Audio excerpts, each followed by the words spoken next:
राधे राधे। क्या आप ऐसे मित्रता के बारे में सुना है जिसमें न अमीरी देखी जाती है और न ही गरीबी देखी जाती है, न ही पद देखा जाता है और न ही सम्मान देखा जाता है। एक एक तरफ थे द्वारकाधीश श्री कृष्ण और दूसरी तरफ थे एक गरीब ब्राह्मण सुदामा। इन दोनों की कथा सुन के आपको आनंद ही आनंद आ जाएगा। आज मैं आपको ऐसी कथा सुनाने जा रही हूँ जिसे सुनकर आपकी आंखें नम हो जाएगी और आपका हृदय भगवान की भक्ति में भर जाएगा। इसलिए इस कथा को अंत तक जरूर सुनें। राधे राधे। भगवान विष्णु और माता लक्ष्मी आप सबकी मनोकामनाएं पूर्ण करें। आप सबकी भी दोस्ती कृष्ण जी और सुदामा जी जैसे बनी रहे। आज हम बताते हैं, बहुत समय पहले की बात है।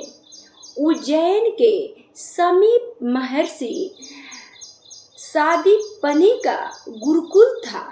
वहीं भगवान श्री कृष्ण, बलराम और सुदामा साथ में शिक्षा ग्रहण करते थे।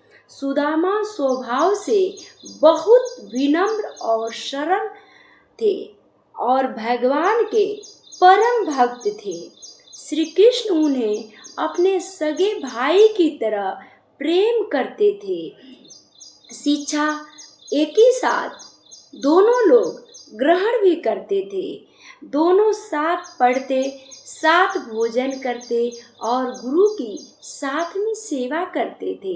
एक दिन गुरु माता ने दोनों को जंगल में लकड़ियाँ लेने के लिए भेज दी। जब अचानक भयंकर वर्षा शुरू हो गई, दोनों पूरी रात वर्षा में भीगते हुए लकड़ी की रक्षा करते रहे।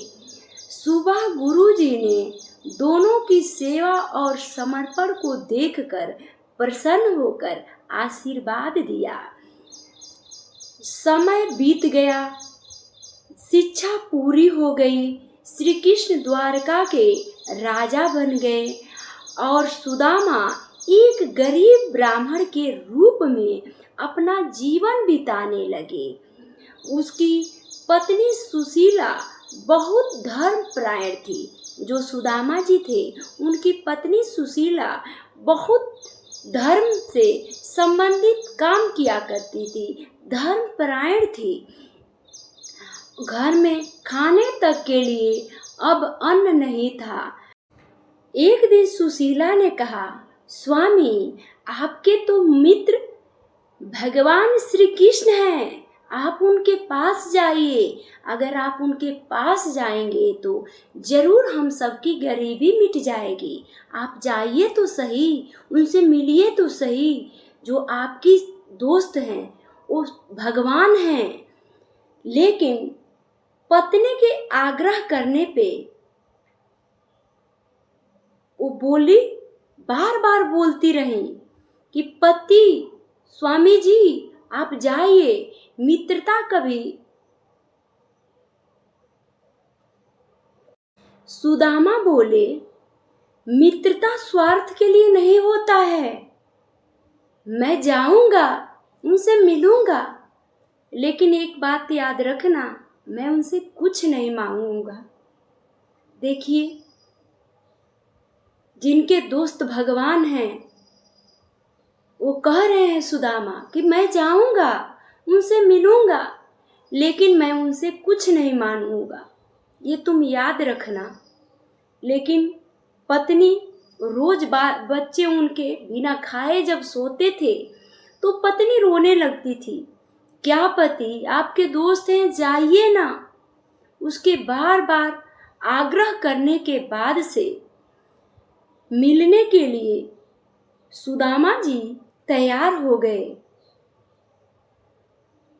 सुदामा जी अपने पत्नी से बोले, मैं तो अपने दोस्त से इतने दिनों बाद मिलने जा रहा हूँ, तुम ही बताओ उनके लिए क्या लेके जाऊं। मेरा दोस्त जाते जरूर कुछ कहेगा, थोड़ा चटोर है मेरा दोस्त, जाते बोलेगा कुछ लाए हो मेरे लिए, तो मैं क्या लेके जाऊंगा, तुम ही बताओ। पत्नी क्या की, सुदामा के लिए खाने तक का भी कुछ नहीं था। पड़ोसियों से थोड़ा सा चूड़ा मांगकर एक पुराने कपड़े में बांधकर सुदामा चल दिए। रास्ते में सोचते रहे, इतने बड़े राजा से हम मिलने जा रहे हैं और साधारण सा उपहार लेके जा रहे हैं, क्या वो राजा हमको स्वीकार करेंगे? हम मानते हैं कि हम लोग एक ही साथ पले हैं, बढ़े हैं, खेल गए हैं, कूदे हैं, पढ़े हैं, सब कुछ। क्या मेरा दोस्त हो इस समय समझेगा कि ये मेरा दोस्त है? उसके बाद से वो चल दिए। इतने बड़े राजा से मिलने जा रहे हैं सुदामा जी, लेकिन उनका मन प्रेम में बंधा हुआ था। मैं अपने दोस्त से मिलने जा रहा हूँ, आज कितने दिनों बाद मैं अपने दोस्त से मिलूंगा। और सुदामा द्वारका पहुंच जाते हैं। कई दिनों की यात्रा के बाद सुदामा द्वारका पहुंचे। महल के द्वारपालों ने एक गरीब ब्राह्मण को देखकर रोक दिया। बोला, आप अंदर नहीं जा सकते, आप महाराजा से नहीं मिल सकते। तो उसी पे सुदामा जी बोलते हैं, सुनो द्वारपालो, कन्हैया से कह दो उनके दर पे सुदामा गरीब आ गया है। न सर पे है पगड़ी, न तन पे है जामा, उनसे मिलने सखा गरीब आ गया है। अब द्वारपाल कहे, ठीक है, मैं जाता हूँ, बोल देता हूँ। जैसे हो गया बोला, महाराज एकदम फटा पुराना बदबूदार कपड़ा पहन के एक आया है, बोल रहा है आपका सखा हूँ, आपसे मिलने आया है। वो बोल रहा है मेरा नाम सुदामा है। जैसे वो बोला मेरा नाम सुदामा है, वैसे श्री कृष्ण जी कहे, क्या? और श्री कृष्ण जी, लेकिन जैसे ही श्री कृष्ण को पता चला कि उनके मित्र सुदामा आए हैं, वे सिंहासन से दौड़ पड़े। उन्होंने सुदामा को गले लगा लिया। पूरी सभा यह दृश्य देखकर आश्चर्यचकित हो गई। जो श्री कृष्ण जी थे, जैसे ही सुने कि मेरा मित्र सुदामा हमसे मिलने आया है, तो सब राजपाट छोड़ के एकदम बदहोश होके भगवान दौड़ते हुए उस सुदामा के पास गए। उस सुदामा को झट से गले लगा लिए। बोले, देख सुदामा, पानी भी शायद मछली रह सकती है, लेकिन सुदामा के बिना श्री कृष्ण नहीं रह सकता है।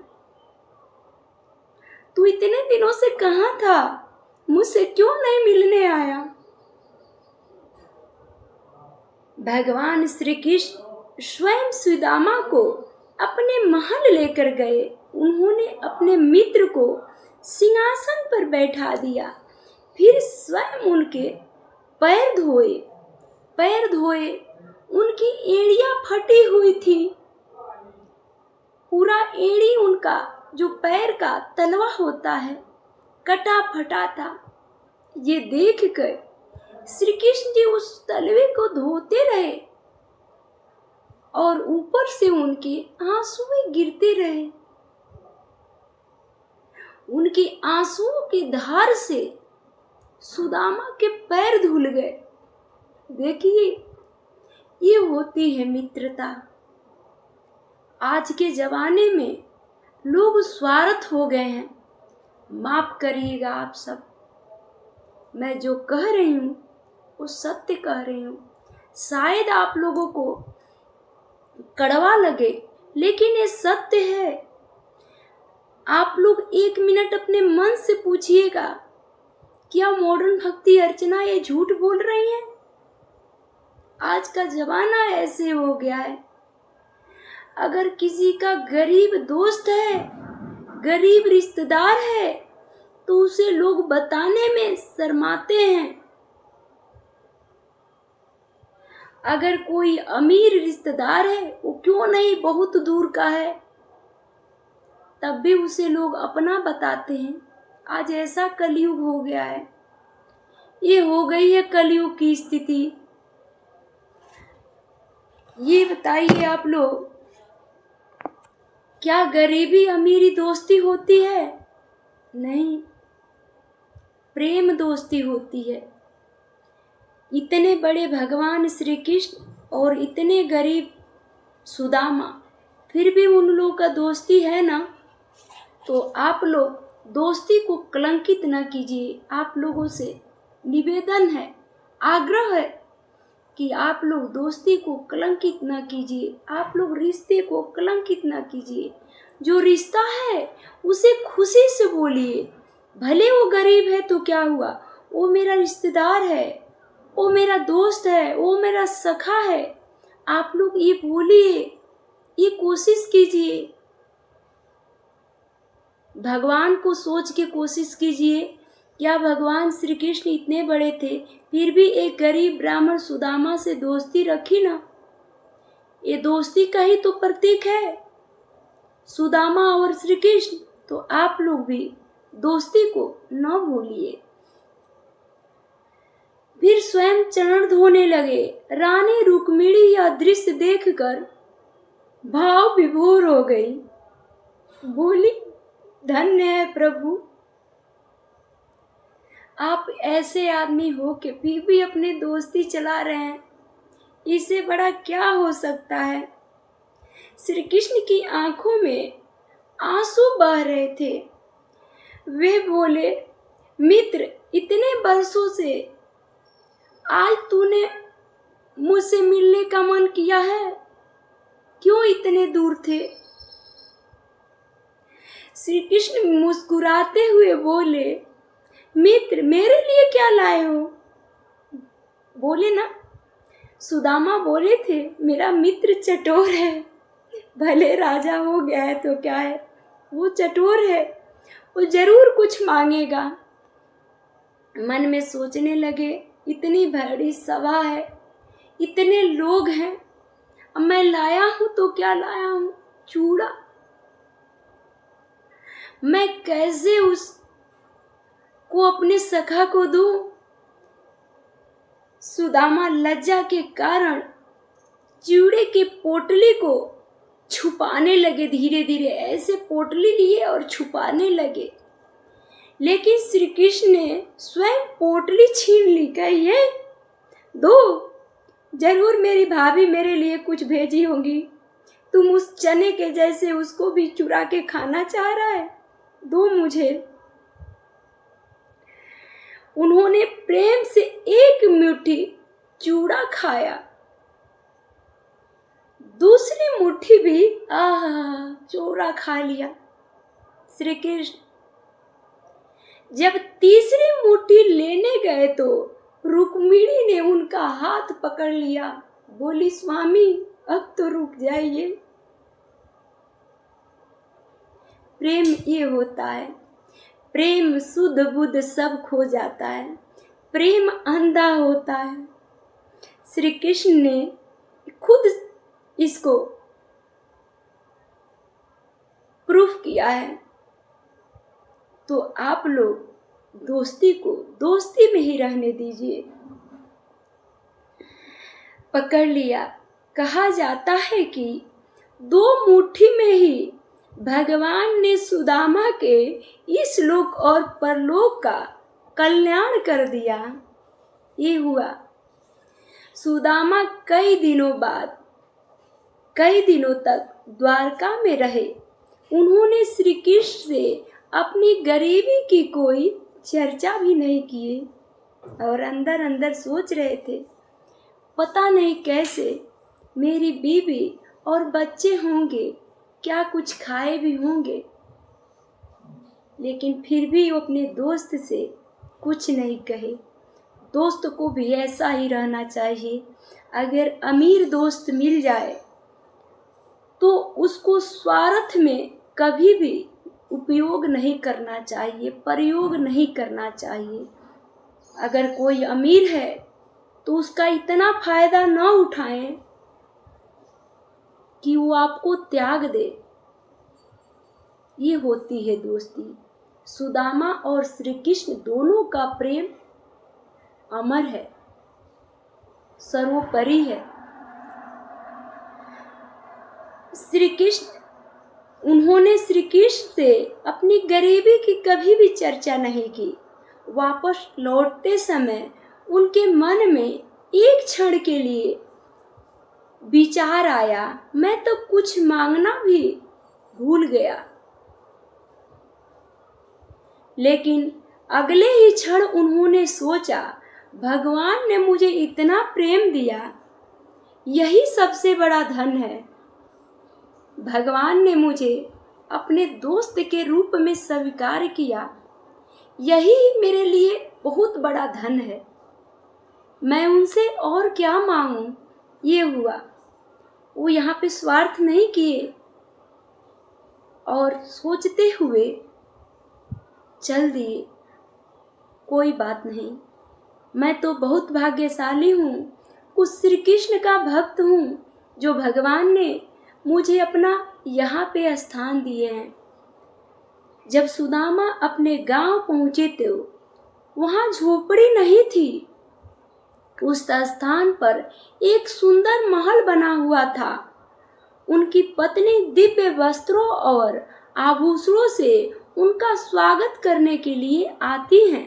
सुदामा समझ गए, यह सब मेरे परम मित्र श्री कृष्ण की ही कृपा है।